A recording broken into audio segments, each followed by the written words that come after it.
What is going on, everyone? Badger here. Be sure to like and sub, and let's get into this.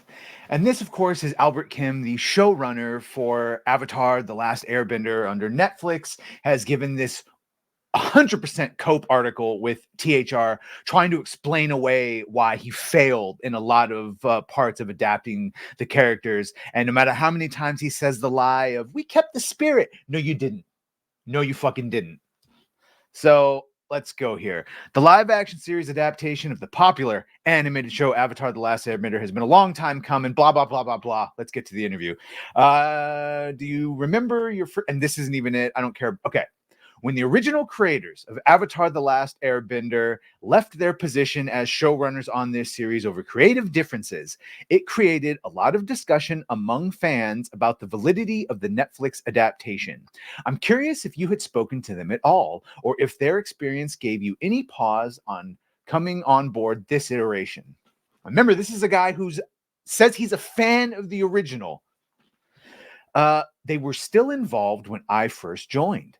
They had been working on it for a while on their own. But then I came on board, so we overlapped a little bit. Why would you come on board? Why would the original creators just not be the showrunners? That's the big thing.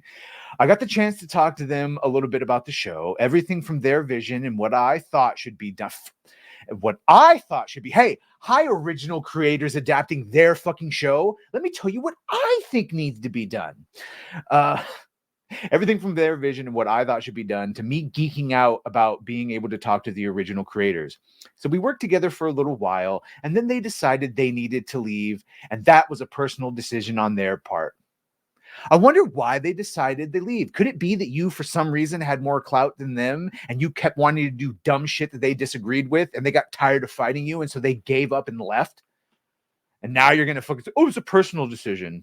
It did bum me out because I enjoyed working with them and obviously would have loved to have kept on doing that. But they went through their own process, which started before I was part of the project. And it was a personal decision for them to leave. We just kept on going as best we could without them. Yeah, fuck you. It sounds exactly what I just said. They were adapting their show. You came in, you wanted to change it even further, and we're going to see him justify it later on. It's shitty.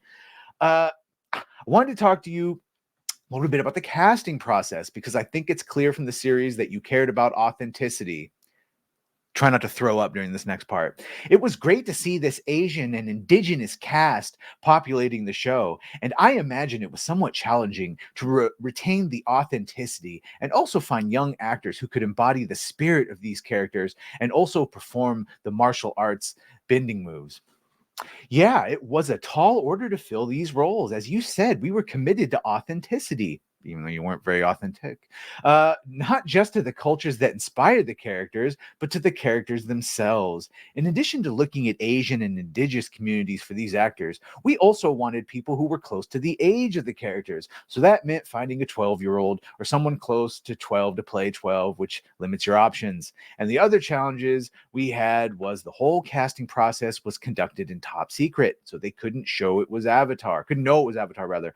I had to write fake scenes for them to read and audition with. A lot of times they were reading off scenes about being in math class or playing. That was fucking a stupid decision. I often joked with my producers, it's called an NDA. You just get them to sign an NDA and then I digress. Drinking game. A lot of times we weren't, or at least I wasn't even listening to the lines being spoken because they had nothing to do with Avatar. It was more about trying to envision these actors as the characters. And with every single one that we landed on, that's the case. And you know what? No hate here, because I gave the whole series a 6 out of 10, which further days, I think it's more of a 5 out of 10. The weakest acting is the three main people. Aang, Katara, and Sokka are not very good actors. Sorry, guys. You tried, and I guess maybe you did the best you could with the direction and the writing they gave you. That's what the main complaints of, I think, of all the fans that I've seen is you picked some of the worst arcs to adapt. Like, there were other scenes you could have put in that could have accomplished what you wanted better, and you didn't even adapt those very well because you were afraid to actually adapt it because you would offend that modern audience, that mythical modern audience, which mean every character was a lesser version and they all had to overcome lesser and lesser things because you took away everyone's character. traits, flaws, whatever. And no, you didn't even keep the spirit. Sokka is such a lesser version of himself. I'm glad that Ian Osley can make a funny joke during the behind the scenes. Sokka himself is very much not actually like Sokka. He's just a shadow of his former self. Sorry, that's the truth. He's talking about casting. Okay, here's the other big one. You've mentioned Game of Thrones as an example of the expanded audience you're hoping for with The Last Airbender. Because, of course, when adapting the children's show The Last Airbender, fucking Game of Thrones fans is who you should be courting. I think part of that wide demographic in terms of Game of Thrones popularity is the fact that the actors in that show were very quickly made into bigger names thanks to the movie opportunities and other engagements. No one in Game of Thrones is a bigger name now. All of them have gone on to do jack fucking shit. Even the Sansa, who went on to do 2 failed X-Men movies, isn't doing anything. What's Jon Snow doing? Nothing. Talking about doing another Jon Snow show because no one knows the shit about him in Black Knight and Marvel. So that statement is fucking horribly that was a dumb statement. No, Game of Thrones has done nothing for the popularity of this guy. Maybe when they were on the show, yes, but do you see any of them in movies right now? No, you don't. So dumb.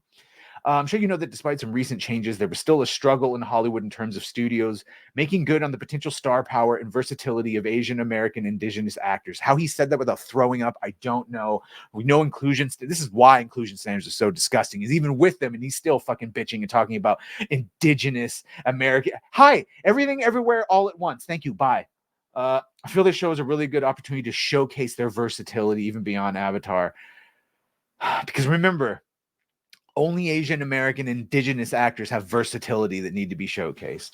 Now let's see the disgusting cope answer he gives. Well, you can only hope that's what happens. I mean, giving these incredibly talented and gifted performers a platform was great, and we were aware that we were doing that. You don't want to ever change things by predicting the success of a show. Good, because it wasn't, and where it will take their careers. But I would certainly hope the world gets to see all of them. Blah, blah, blah, blah, blah. The saddest thing is the ones they're talking about, the weakest performers. Best performers, Daniel Day Kim as Ozai. Better than the animated Ozai. That's right. I said it. He killed it. Zuko and Iroh are the only 2 people to watch. They're the best actors. They have the best adapted stories, and they have the best moments. The Zuko, Ozai, Agni Kai is a killer. Again, the actor for Zuko, great. And again, him and the relationship between Iroh and Zuko is the only thing that kept me interested. Just watch the 6th episode, Masks. It's the only one that I had no problem with all the way through. Everything else just struggled from bad acting, rushed. The whole show felt rushed. 8 episodes, they managed to fail what the animated show could do in 20 minutes. And the weakest parts, of course, are the bonds between Sokka, Katara, and Aang. They're just, you cut out all the best bonding moments and scenes. I don't buy that trinity. I did believe Zuko and Iroh, though. So that's why we'll highlight the good of that. And for all of my higher rating comes from those scenes. In terms of coming up with the structure of the series, did you rewatch the first season of the animated series, look at the A and B plots, and decide from there what episodes you wanted to pull? And this is, of course, Mr. Tech Rat will complain here. I hear you. I see you in the comments. Hated that they remove stuff from season 1 only to replace it with stuff from season 2. Here they're sort of going to say they might be able to do both. Yes, the first thing I did was lay out all the episodes of the first season on a big whiteboard. We, the writer's room, wrote them all out and what each was about, and then took a look at them and sort of unraveled all of them. Then we looked at which of these threads go together and where we find some thematic parallel between characters and storylines and scenarios and how we could blah, blah, blah, blah, blah. We still cut out all the shit that you like. Sometimes that involved taking a character like Jet, who's good at heart but turns to an extreme place by the war, and then take a character like the Mechanist, who you can say the same thing about and connect their storylines, even though the 2 appear in completely different episodes in different locations in the animation. And it was a mistake to do that. That was really intriguing to us. So that's the process we took. See, because including those 2 separate fucking characters together, you now have a much longer character arc with 2 characters that should have never met. And all of that is time that you could be spending with your 3 main characters, which you have still yet to establish their fucking actual factual bond.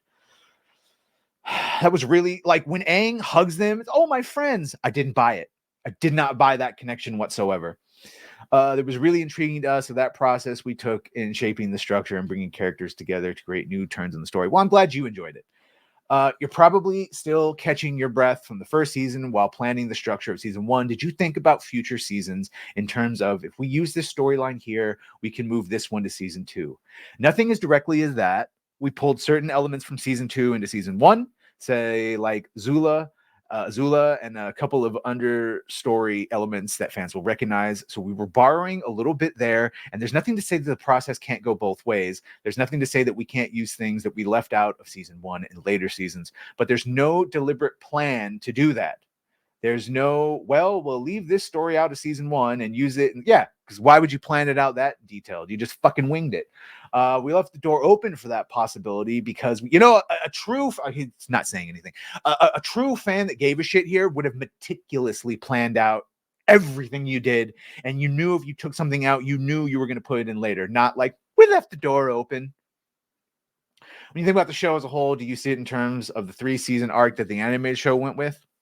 Honestly, I didn't focus beyond season 1. It was enough without the additional hurdle and challenge to get season 1 to the finish line. That's why you fucking failed. You cannot plan, even you can't focus on season 1 of a 3-arc thing. And why do these people get hired?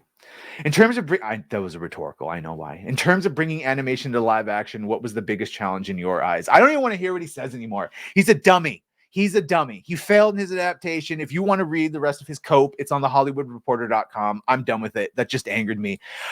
This is the same reason why we didn't get Han, Luke, and Leia in a scene together. Because, it must have been too challenging to plan out 3 movies. So let's just focus on the first one at the expense of the other 2. Congratulations. You focused on the first season of Avatar at the expense of the other 2. I probably should have just not alienated the original showrunners.